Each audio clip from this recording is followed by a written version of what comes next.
I used to think death had a shape, a sound, that it would come with the roar of guns, the crack of rifles, the chaos of shouting voices. But the truth is, death is quiet.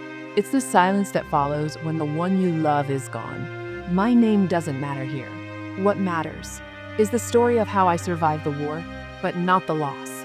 I first met him on a dusty afternoon in the middle of nowhere. He wasn't human. He was a soldier in his own right, 4 paws, a wet nose, and eyes that could see straight into my soul. A military working dog assigned to our unit.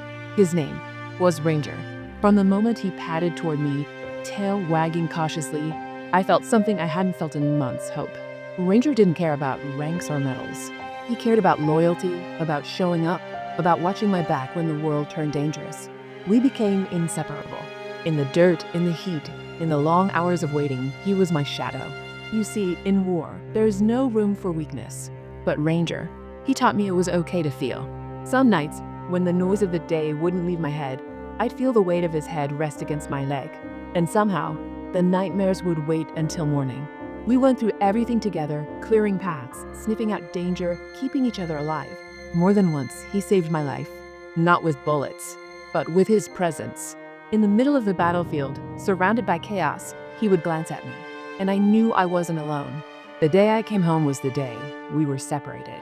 Regulations, paperwork, rules. They told me he'd stay overseas until his service ended. I told myself I'd wait. And I did. Through the months, through the years, I kept a place for him in my home and in my heart. The call came on a rainy afternoon. They told me Ranger was coming home.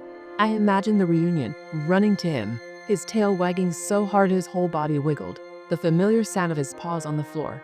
But when the van arrived, they didn't hand me his leash. They handed me a small box. Ranger had passed away on the flight back. A sudden complication, they said. No pain, they assured me, but pain found me anyway. I had survived firefights, explosions, and nights where I thought I'd never see the sun again. But nothing hit harder than losing him.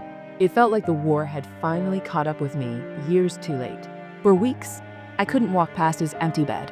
I couldn't look at the unopened bag of his favorite treats. People told me he was just a dog, but he wasn't. He was my brother, my anchor, my reason to keep breathing when breathing felt impossible. And here's what I've learned. The world doesn't measure grief in ranks or uniforms. Loss is loss.